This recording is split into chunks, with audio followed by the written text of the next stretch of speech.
We came here today to announce that it's the farewell tour.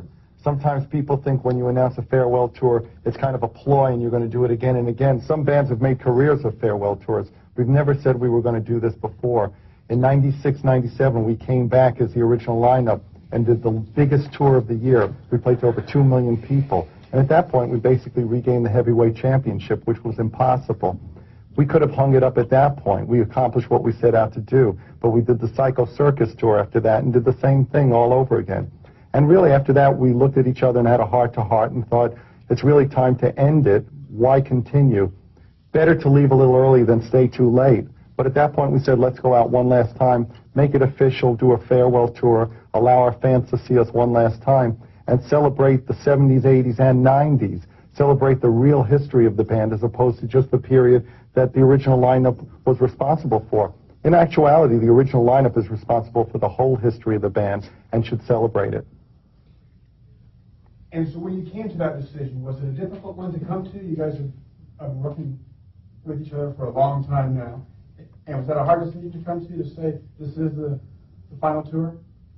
You know, I think the God's honest truth is that after we were the #1 tour of the world, and this is the third or fourth time, I mean, we're talking about '96 to '98, after we got our Hollywood Star Walk of Fame, after Billboard magazine told us that we were right behind the Beatles in the number of gold records by any band in history, you know, there just aren't very many more mountains to climb. We had a real heart-to-heart, as Paul was saying, about how do you say goodbye the right way? Because we were going to hang up our shoes. They kind of look like this. Let's get a close-up of these beautiful boots there. You know, we were just going to hang up the shoes, say thank you very much, but we really couldn't do it the classy way. The classy way is to make sure that we say thank you to the fans who put us here in the first place. This ain't a soundbite. We're not trying to convince the media that we know what to say so that you'll use it later on in the news. This is the real stuff.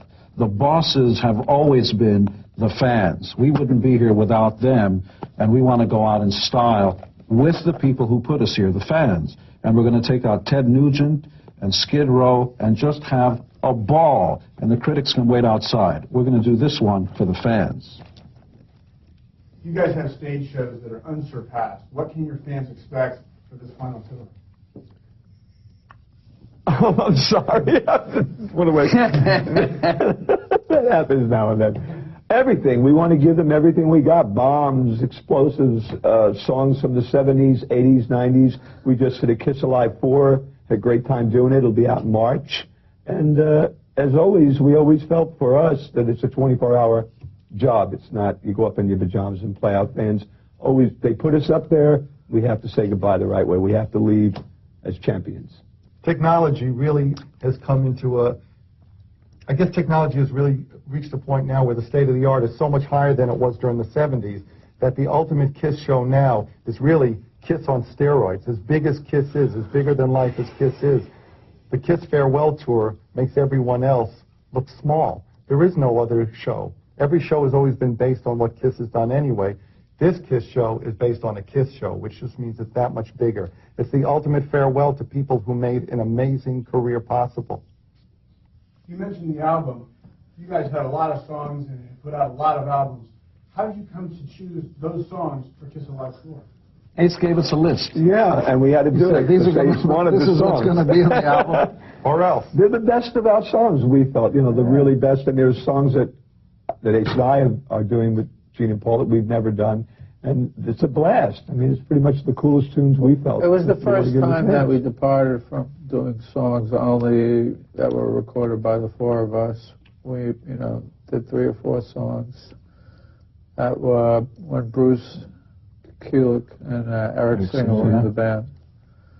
And it was fun playing the songs. They're good songs. You know, again, look, you know, people think that we're doing this for an effect. This is the real deal. We're not trying to pull any punches. We want to make sure that you understand that we're doing this for the fans. This is the farewell tour. This is not a game. There will be no other. We want to make sure that the fans know that we appreciate every one of our dreams coming true because of them. This farewell tour is for them. We'll see you out there. Really, while we're in our prime, and we are, anybody who's seen the last 2 shows knows that we've never been better than we are now. But while we're on top, we want to go out on top. One more thing, if we could just get you guys kind of looking at the camera, pointing, just kind of giving a face, so people can use that. 1, 2, 1, 2, 3.